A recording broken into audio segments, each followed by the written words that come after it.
जोहार गे पठुआ को नवा सानताड़ी स्टडी ऑटो चैनल रे पे सगुन दाराम आरहम मिटन नवा वीडियो ती सेटेरना नवा रे मिटन लॉन्ग क्वेश्चन रे आंसर बोर्ड नेल संगया जहां को चैनल बाबे सब्सक्राइब कर तबना उनको दो लोगन मचा सब्सक्राइब तबन पे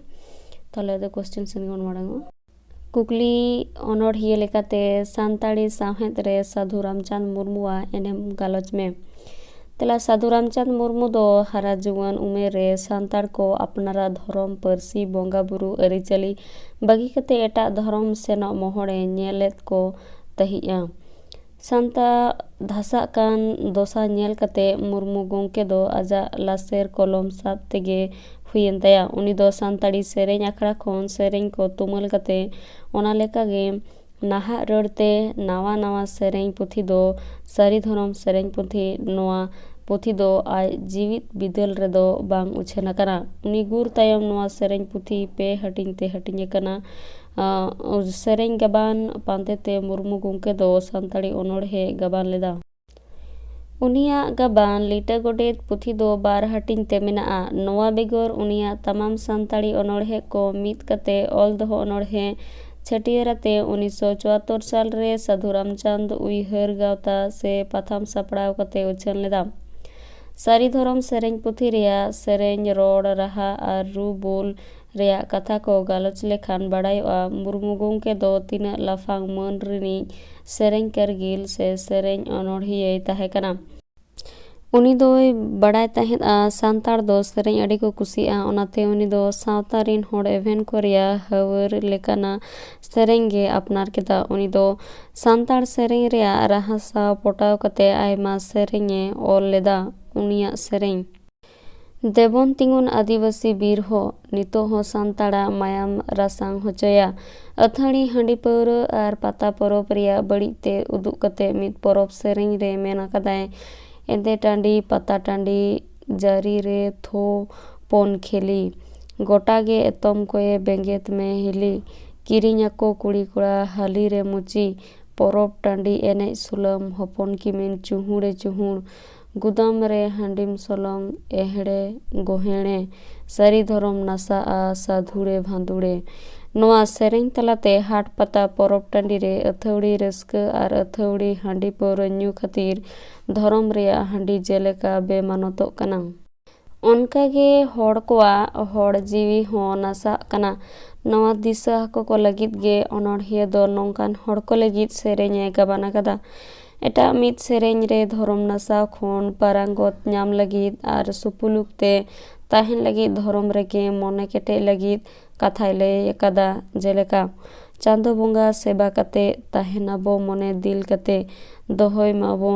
दिसोम रे बोयहा सुपुलुक जाति धर्म तोरावबो आबोना मुलुक मुर्मू गोंकिया सेरेñ को तुले जोखा लेखान नेलोआ उनी दो बारिया थोक रिया कथा जस्ती फोटेल कदा उनिया मित थोक रिया सेरेñ रे खेरवाल सावता सावते सानताड़ सावता रिया नासाव कान चितर अड़ी नपाय सेरेñ रोड़ते गबाना कदाय और मित नपाय रईले सही एवदु कदा जहां नीरले डहारते खेरवाल को लगन डरहाव दड़ेया माको सेरेñ अनोड़े अनोलेमान ऑल ऑलते साधु रामचंद मुर्मू गोंके दो साधु लेका जीवन खांडाव नेलते उनी दो साधु मेनते को छटियर केदिया उनिया ऑल फुटे लिटे गोडेत और ऑल दो अनोड़े पुथी किन दो सानताड़ साहेद रिया अड़ी गोनोंग और धन कना ऑल दो अनोड़े दो 1974 साल रे पोइलो हटिंग दो छापा सदर कना और लिटे गोडे दो 1979 साल रे पोइलो उछन लेना नोआ किन अनोड़े पुथी रेना अनोड़े को गालोच लेखान नेलोआ जे लय गानोआ अनोड़े दो अड़ी नपाय मन रिया हुय कना जमसेम बिनती न्यूमान अनोड़े रिया एतोहब रे अनोड़े ओलकादा जेलेका नांग जुग रे ताहेलेना नोआ मंचपुरी जीव जियली दारे बुरु बांग ताहेलेन झुरी सरकपुरी ठाकुर रिया जाओगे बिचार होय आदम को करोड़ा कथा आदम हेड़ेम सेया नेलाव कना मिद मिटंग बाहिरे गेल पे खोन गेल पुन मात्रा रिया अड़े कोआते गबान मेना छंदो लेकाते बिचार लेखा नोआ दो दल बिरितो छंदोते गबान मिद अनोड़े हिस कना नोआ अनोड़े रिया साताम हो अनोड़िया गोंके दो अड़ी तेद आना ए बाछावा कदा जमसिम बिनती दो सानताड़ी सावहेद आर लाकचार रेया आड़ी लाफांग मान सेपेñ काना। नवा अनोढ़े रे कथा कोहों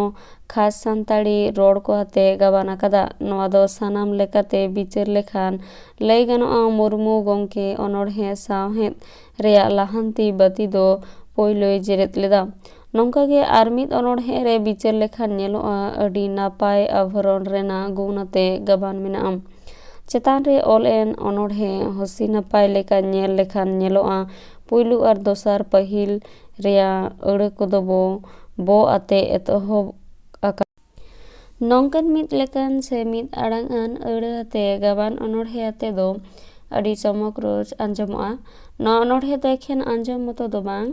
अनोढ़े रेया साताम संदेश हों अडी हमाल गया। आभरान लेकाते बिचार लेखान नवा दो अनुप्रास आभरान रेया मिद दैके गाना। सानताड़ी अनोढ़े सावहेद रे साधु रामचंद मुर्मुआ एनेम दो अडी हमाल आर असामभेड़ गया। उनिया एनेम दो ᱧᱩᱛᱩᱢᱟᱱ अनोलिया गोमस्ता प्रसाद सोरेना गाबान साधु रामचंद उइहर रे अनोढ़े साव राहा जोड़ कते लई गानोआ धरम उदु आकाद लेका मानवा आबो काराम साधु उदु परसी होराते देबन ताड़ाम ताड़ाम। नोंकन अनोढ़े तालाते साधु रामचंद मुर्मू दो आया आयुर होरते ताड़ाम होड़ को सुतु ए दू दिला कादा। ओनाते उनी दो सानताड़ सावता आर सावहेद बाखोल रे काराम बोंगा लेका गे जुग जुग सानताड़ा देवा सेवा ᱧᱟᱢᱟᱭ। वीडियो दो नोड़े गे मुचातेना। वीडियो नेल लगे सानाम कोगे साय साय सारहा। जहाय नवा वीडियो फेसबुक रे पे नेलदा उनको दो फेसबुक पेज फॉलो तबन पे आर जहाय नवा वीडियो यूट्यूब रे पे नेलदा उनको दो जास्ती खन जास्ती लाइक शेयर आर सब्सक्राइब तबन पे।